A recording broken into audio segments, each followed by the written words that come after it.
जिन्होंने नहीं, अपमानित करने वाला शब्द है कि नहीं है? अपमानित करने वाला शब्द है कि नहीं? जिन्होंने नहीं, अपमानित करने वाला शब्द है कि नहीं है? अपमानित करने वाला शब्द है कि नहीं? हमें अधिकार दिया जाए उसे स्वीकार करने का। वो कठमुल्ले है कि नहीं है, ये मुझे जवाब दीजिए। उसके लिए दूसरा शब्द इस्तेमाल कर सकते हैं आप, लेकिन ये जो शब्द कठमुल्ला जो शब्द है, ये असंवैधानिक शब्द है।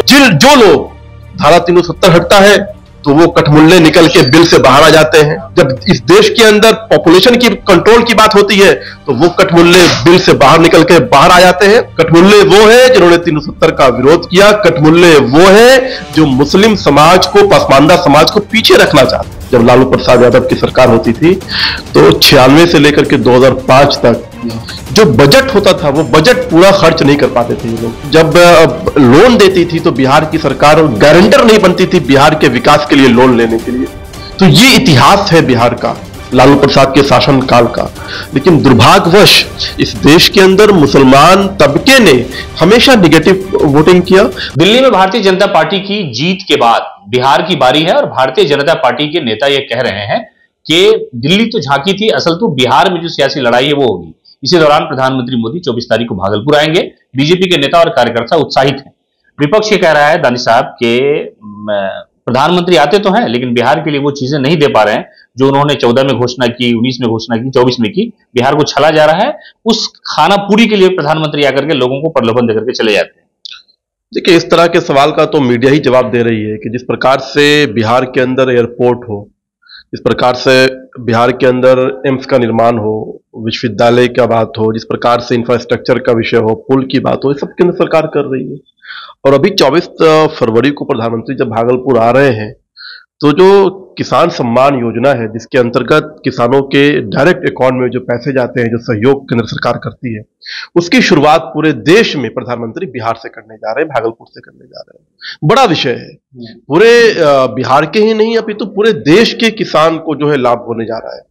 और पूरे बिहार के जो किसान हैं वो बड़ी संख्या में भागलपुर में प्रधानमंत्री को सुनने के लिए इस कार्यक्रम में आ रहे हैं। जहां तक विपक्ष का सवाल है, अब विपक्ष पे क्या टिप्पणी की जाए समझ में नहीं आता है। विपक्ष को बिहार का डेवलपमेंट नहीं दिख रहा है, देश का डेवलपमेंट नहीं दिख रहा है।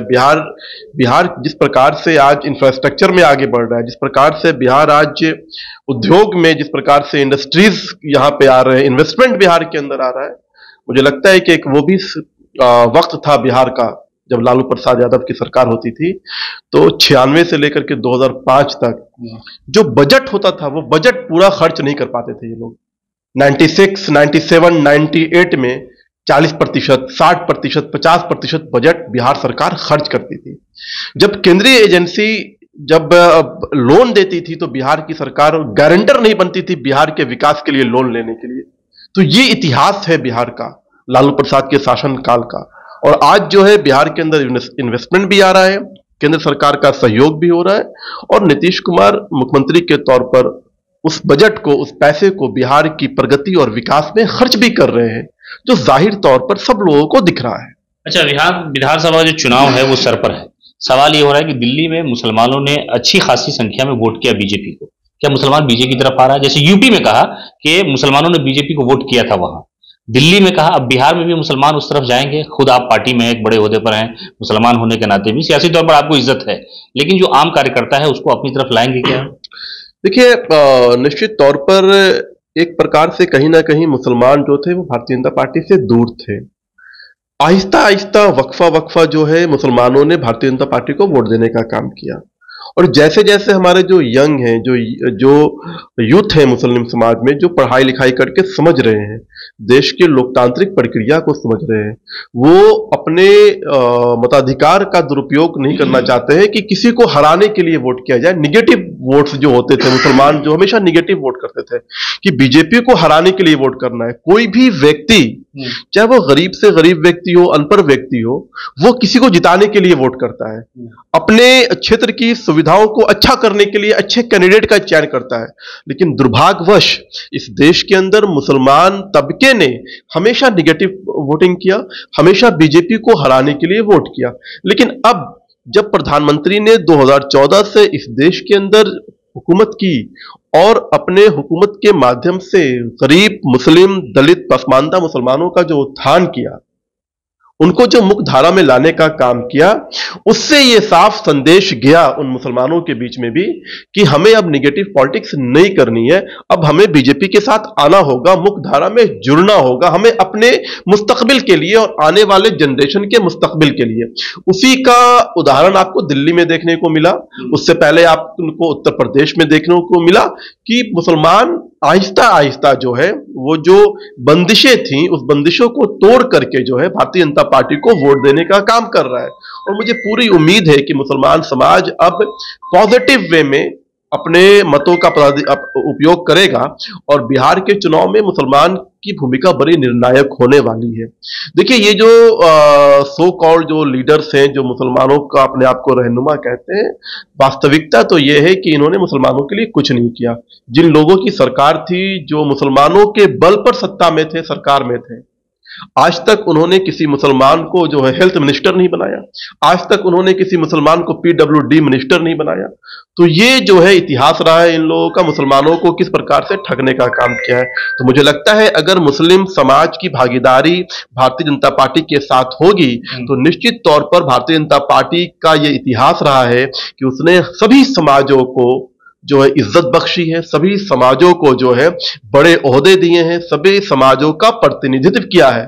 तो अगर मुस्लिम समाज भी पॉजिटिव वे में आते हुए भारतीय जनता पार्टी के साथ जुड़ेगा तो मुस्लिम समाज से भी बहुत से ऐसे लोग हैं जो निकल करके सामने आएंगे और भारतीय जनता पार्टी उनको जो है बड़ा ओहदा और बड़ा सम्मान देगा। नहीं, लेकिन सवाल ये दानिश आपने कहा कि युवा हमारी तरफ आ रहे हैं, दिल्ली में उसका परिणाम आपको दिखा, बिहार में आने की उम्मीद है, लेकिन ऐसे हालात में कि चुने हुए मुख्यमंत्री योगी आदित्यनाथ, आप मुसलमान नेता हैं भारतीय जनता पार्टी में, इसलिए आपसे ये सवाल लाजमी है, लोगों ने कहा पूछना भी चाहिए। योगी आदित्यनाथ ने हाउस में कहा कि ये कठमुल्ले हैं, मतलब ये शब्द आपको भी कोई बीजेपी का यहाँ कोई ऐसा कोई दोस्त यार है जो कहता है आपको? देखो, कठमुल्ले शब्द तो जो लोग मुस्लिम समाज को मजहब के आधार पर डरा करके, मुसलमानों को डरा करके मजहबी तौर पर कल्चर से जो तोड़ने का काम करेंगे उसको मैं भी कठमुल्ला कहता हूं। योगी जी ने कहा तो क्या गलत किया? मैं उन लोगों की बात करता हूं जिन्होंने अपमानित करने वाला शब्द है कि नहीं है? अपमानित करने वाला शब्द है कि नहीं? मैं बता रहा हूं आपको कैसे अपमानित करने वाला बात है ये। आप उनसे जाके सवाल पूछिए, आप बड़े पत्रकार हैं बिहार के। ट्रिपल तलाक का जो विषय था, जिन लोगों ने ट्रिपल तलाक को पाला पोसा बड़ा किया और मुस्लिम बहनों और बेटियों की जिंदगी को जहन्नम बनाया, उन्होंने सुप्रीम कोर्ट में स्वीकार किया कि हां, ट्रिपल तलाक का जो विषय है वो गलत है, हमें अधिकार दिया जाए उसे स्वीकार करने का। वो कठमुल्ले है कि नहीं है, ये मुझे जवाब दीजिए। उसके लिए दूसरा शब्द इस्तेमाल कर सकते हैं आप, लेकिन ये जो शब्द कठमुल्ला जो शब्द है ये असंवैधानिक शब्द है। चुना हुआ मुख्यमंत्री उनको कठमुल्ला बोलना चाहिए कि नहीं बोलना चाहिए? जिन लोगों ने मुसलमानों की जिंदगी को जहन्नम बनाया, बहन बेटियों को, उसको मैं कठमुल्ला बोलूंगा। जो लोग धारा 370 हटता है तो वो कठमुल्ले निकल के बिल से बाहर आ जाते हैं। जब वक्फ अमेंडमेंट बिल आता है तो वो कठमुल्ले बिल से निकल करके बाहर आ जाते हैं। जब इस देश के अंदर पॉपुलेशन की कंट्रोल की बात होती है तो वो कठमुल्ले बिल से बाहर निकल के बाहर आ जाते हैं। पूरा मुस्लिम समाज को आप कठमुल्ले के तौर पर मत देखिए। कठमुल्ले वो है जिन्होंने ट्रिपल तलाक को पाला पोसा, कठमुल्ले वो है जिन्होंने 370 का विरोध किया, कठमुल्ले वो है जो मुस्लिम समाज को, पसमानदा समाज को पीछे रखना चाहते हैं। वो उनके लिए उर्दू के विषय पर वो बोल रहे थे कि ये उत्तर प्रदेश में जो है समाजवादी पार्टी के नेता उर्दू पढ़ाने के लिए मुस्लिम बच्चों को भेज रहे। क्या उर्दू से इंसान नीचे चला जाता है? देखिए, जहां तक सवाल है किसी भी लैंग्वेज का और कोई भी भाषा किसी मजहब की नहीं होती है। और उर्दू की जो पैदाइश हुई है वो पाकिस्तानी भाषा नहीं है। उर्दू की पैदाइश मेरठ में हुई है और पाकिस्तान ने उर्दू को इंपोर्ट किया है भारत से। योगी आदित्यनाथ जो बोल रहे थे वो उर्दू भाषा के बारे में नहीं, उनके जो बोलने का संदर्भ था वो था कि तालीम जो है, जो साइंटिफिक तालीम है, जो इंग्लिश की तालीम है, जो साइंस और मैथमेटिकल जो तालीम है, उससे जो है मुस्लिम बच्चों को महरूम नहीं करना चाहिए कि सिर्फ उर्दू और अरबिक तक ही जो है सीमित नहीं रखना चाहिए, मदरसे तक सीमित नहीं रखना चाहिए। उस संदर्भ में वो कह रहे थे। और ये हर कोई इस बात को जानता है कि जितने भी बड़े मुसलमान लीडर हैं सबके बच्चे यूके और यूएस में बड़े बड़े यूनिवर्सिटीज में पढ़ते हैं और वो गरीब, यतीम, मिस्कीन, बेवा और पसमानदा समाज, दलित समाज के बच्चे को मदरसा में भेजने की बात करते हैं, मदरसे की वकालत करते हैं। तो बार बार एक सब समाज के अंदर जो समाज, भारत का समाज जो तो साइंस की पढ़ाई हो रही है, उत्तर प्रदेश साइंस पढ़ा रहा है, इस बिहार में नीतीश कुमार साइंस पढ़ा रहे हैं मदरसे में। आपकी योजना है, मैं बता रहा हूं ये किसकी देन है? ये श्रद्धेय अटल बिहारी वाजपेयी की देन है कि आज सरकारी मदरसे में मुसलमान बच्चों के हाथ में कुरान के साथ कंप्यूटर देने का काम किया गया है।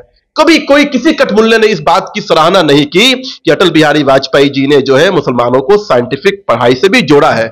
और जो एक बात आपको साफ कर दूं, जो सरकारी मदरसे हैं उसमें सिर्फ साइंस और कंप्यूटर की पढ़ाई होती है, जो प्राइवेट मदरसे हैं जो कठमुल्ले चला रहे हैं उसके अंदर जो है सिर्फ उर्दू तालीम दी जाती है। उस तरह के तो हिंदुओं का भी संगठन है, वो भी तो पढ़ाई वहां होती है। जो धर्म की तालीम है वो तो देना जरूरी है, क्यों नहीं देगा, चाहे हिंदू हो मुसलमान हो। एक मुख्यमंत्री का ये दायित्व होता है कि वो सभी समाज के लोगों को, चाहे वो मुस्लिम समाज के बच्चे हो, हिंदू समाज के बच्चे हो, सभी समाज के बच्चों को मुख्य धारा में जोड़कर दीनी तालीम के साथ साथ दुनियावी और साइंटिफिक तालीम देने की वकालत करे।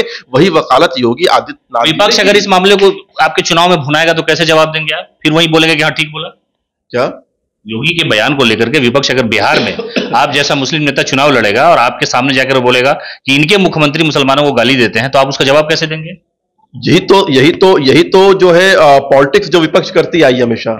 मैं बार बार कह रहा हूं कि योगी आदित्यनाथ जी ने किसी भाषा, और योगी आदित्यनाथ जी उर्दू का विरोध, वो खुद उर्दू लफ्ज का इस्तेमाल करते हैं अपने भाषणों में। योगी आदित्य जी के आप देखो उर्दू लफ्ज है, तो जो समझदार लोग हैं वो समझ जाएगा, लेकिन जिसको राजनीति करनी है वो राजनीति करेगा। योगी आदित्यनाथ जी ने कहा कि मुसलमानों को सिर्फ उर्दू तक सीमित नहीं रखना है, उर्दू भाषा में बांध कर नहीं रखना है, बल्कि सभी भाषाओं का ज्ञान मुसलमानों को होना चाहिए ताकि देश आगे बढ़ सके, मुसलमान बच्चे मुख्य धारा में जुड़ सके। ये समझने वाली बात है, जिसको नहीं समझना है वो मत समझे।